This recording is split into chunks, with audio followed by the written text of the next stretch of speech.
Hello, this is the RPG Crawler, and welcome to another Indie Game Friday, where each week I take a look at a different independent role-playing game.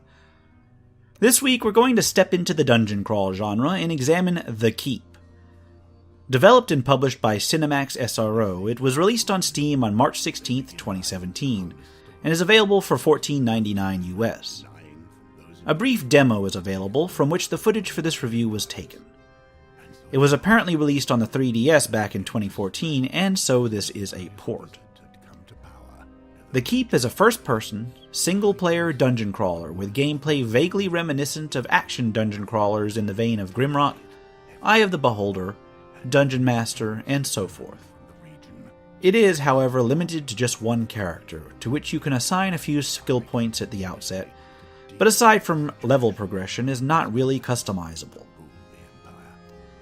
The storyline is revealed in the first 2 chapters, which are available in the demo. A brave individual has gone to face an evil wizard, gets caught, and is thrown into the dungeons. From there he must escape and do as he set out to do. Again, simple enough to get you into the swing of things, but there's a little more meat to the bones that can undoubtedly be expanded on as you proceed through the dungeon. When you start a game, you can select from a few difficulty options, as well as whether to include permadeath. This does have the potential to offer a little replayability and up the challenge a fair amount. You also have the option to enter a brief tutorial which can help familiarize you with the controls before dropping you into the game proper. Gameplay is relatively typical for the genre, but streamlined in certain areas and limited to a single character rather than a full party. Combat, exploration, etc. is all done from a first-person perspective in a grid-based dungeon. You can move around step by step, examine objects on the ground, walls, or in your inventory, click on objects to interact with them, or click and drag to move them around. Combat and spellcasting is performed by swiping in a certain pattern. For combat, this can be done on the main screen or on a grid in the lower right corner. For spellcasting, it must be done on the spell matrix, which can be selected among the icons above the combat grid and replaces the combat grid entirely. The interface is adapted from the 3DS version, and honestly I found it a little bit clunky. You can swipe or click on various icons to open up inventory and equipment screens, but to be perfectly honest, I found that switching between the different modes just was not as intuitive as it could have been. For purposes of the demo and the early levels, this was not really an issue, since the basic gameplay demonstration was rather easy. Still, I can see where this could quickly become an issue if you aren't used to it by the time the difficulty actually increases. As you explore, defeat enemies, and so forth, you gain experience in either melee or magic, and each has its own ability to level up.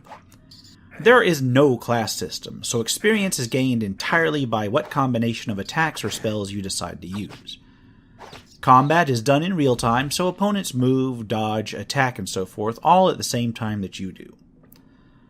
The melee system is generally described above. You swipe across the screen or across the combat grid in certain patterns to execute certain standard attacks.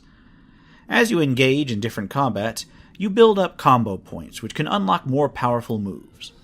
To execute a certain combat move, you just follow the highlighted pattern on the combat grid, and doing so expends built-up combo points.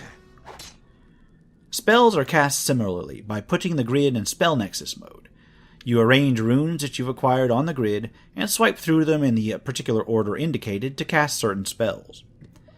These spells are detailed in the game through scrolls. Certain magic crystals can be added to a spell in order to boost its overall effectiveness.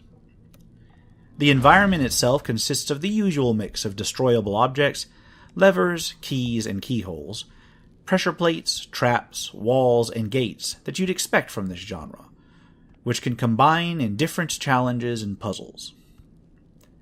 In terms of graphics and sound, the graphics are acceptable, with a pleasant, consistent art design. The big, somewhat blocky 3D objects in the game do help certain aspects of the environment to stand out, and may ease solutions to puzzles compared to busier-looking dungeon crawlers. The sound effects were responsive enough with an atmospheric soundtrack in lieu of music, save for the title screen. There's a bit of voice acting, including reading out certain signs that you click on, which, is appreciated, although it could have been done a little bit more seamlessly.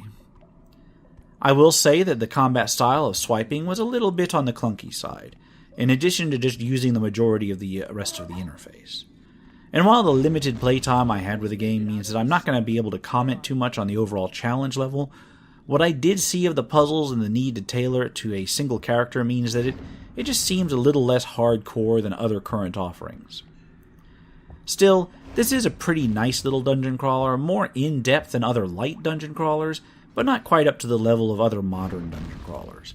I'll put this squarely in the you'll like it if you like dungeon crawlers, but you probably won't be that greatly impressed category. It's inoffensive, relatively fun, but honestly not a huge standout game. Maybe keep an eye out for it if it's on sale sometime. And I will leave it at that. This has been the RPG Crawler with Indie Game Friday. If you like what you've seen, remember to leave a like, comment if you have feedback, and subscribe for more RPG content, both computer and tabletop. If you want to help support the channel, feel free to check out my Patreon at patreon.com/rpgcrawler or through the links at the end of the video or in the description below. Until next time, take care and goodbye.